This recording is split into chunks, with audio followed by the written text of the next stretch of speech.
In the 1800s, one American city stood above all others. It was rich, it was booming, and it seemed absolutely unstoppable. Then, over the course of just 2 days, it nearly vanished from the map. This is the story of the fire that burned America's richest city, and in doing so, changed the nation forever. By the late 1800s, Chicago was exploding. It was the fastest-growing city in the country, a hub of raw ambition and relentless progress. Railroads crisscrossed the landscape, connecting the East Coast to the western frontier, all converging on this one point. The city's stockyards were legendary, processing millions of animals and feeding the nation. Factories belched smoke, a sign of productivity and power.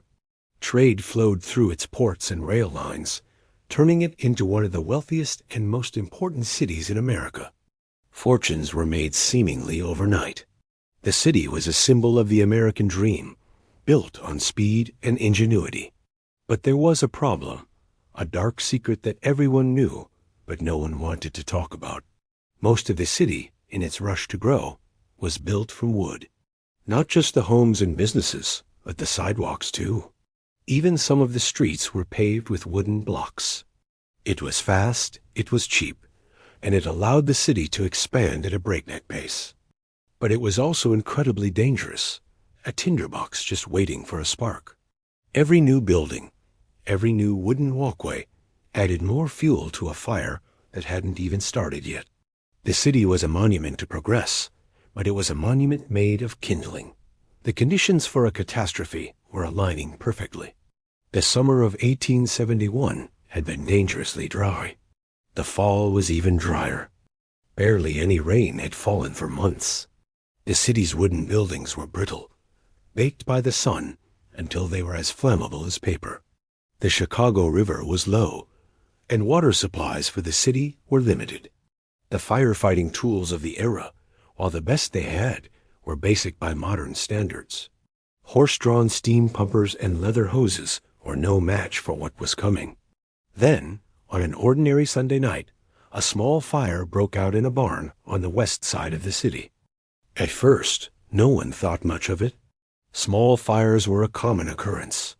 The fire department was dispatched, and most people went about their evening, assuming it would be put out quickly. That moment of calm, that sense of normalcy, would be the last that Chicago would know for decades.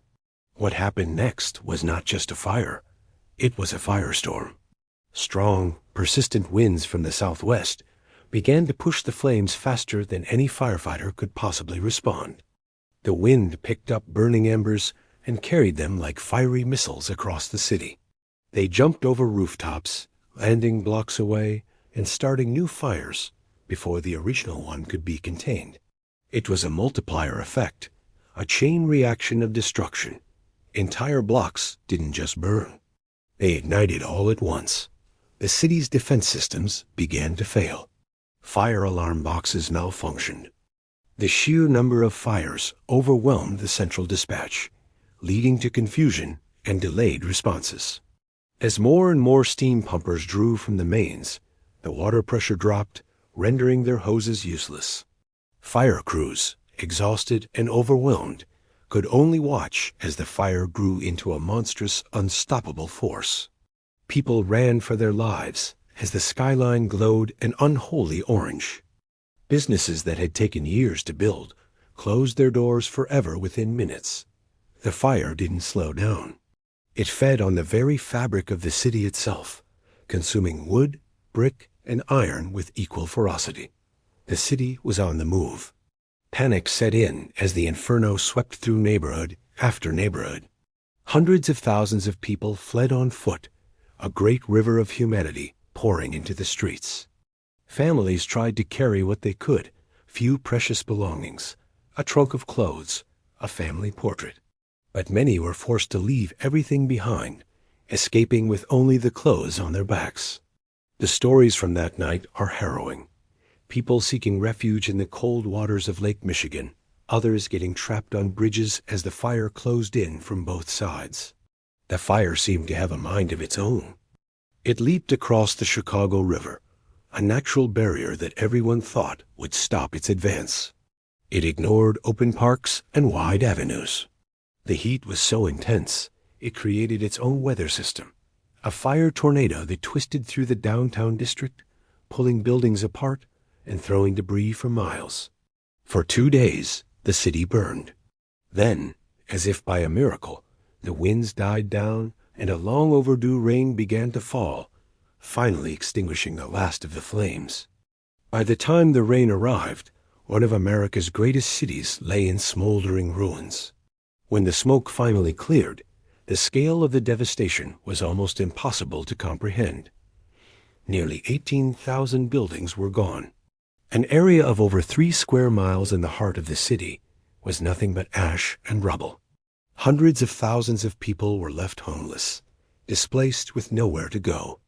The economic loss was staggering, estimated in the billions of dollars in modern-day value. Libraries, theaters, hotels, banks, and the city's entire central business district were erased. Chicago, the symbol of American wealth and ambition, had collapsed overnight. It seemed like the end.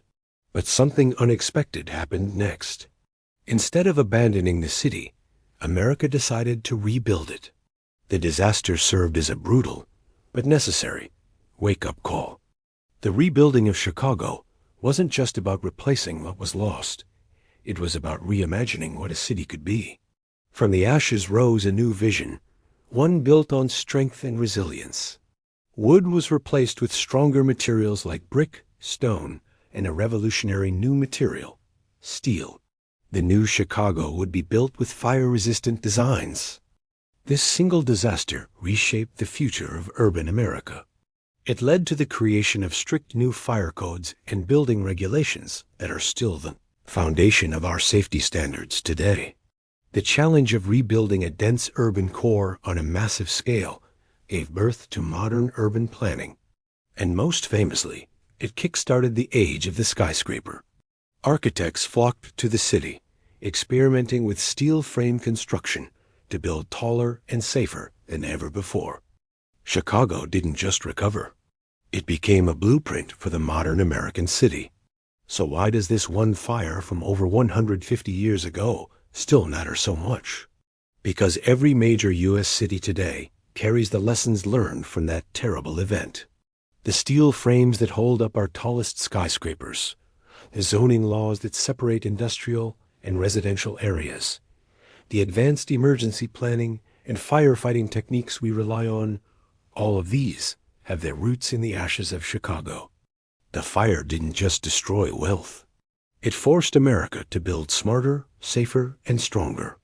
It's a powerful reminder that sometimes the greatest progress is born from the greatest disasters. One city burned, but an entire nation learned.